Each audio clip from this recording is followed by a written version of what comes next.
एक घना जंगल था जहां तरह तरह के जानवर रहते थे।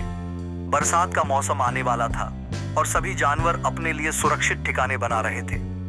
इसी जंगल में एक नन्ही चींटी रहती थी जो बहुत मेहनती थी।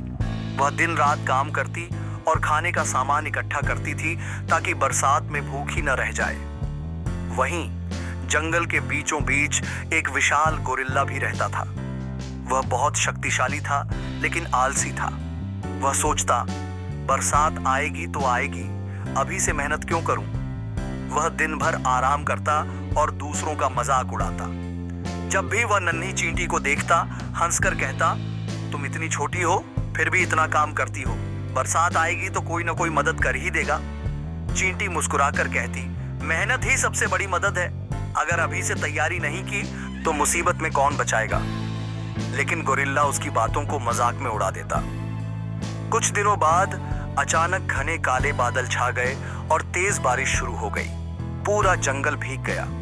नन्ही चींटी अपने सुरक्षित बिल में आराम से बैठी थी और अपने जमा किए अनाज को खा रही थी। लेकिन गोरिल्ला के पास कोई ठिकाना नहीं था। वह पेड़ों के नीचे भीग रहा था और ठंड से कांप रहा था। खाने के लिए भी कुछ नहीं था। अब उसे नन्ही चींटी की बात याद आई। वह भागता हुआ चींटी के पास आया और दुखी होकर बोला, तुम सही कह रही थी, मैंने समय पर मेहनत नहीं की, क्या तुम मेरी मदद कर सकती हो।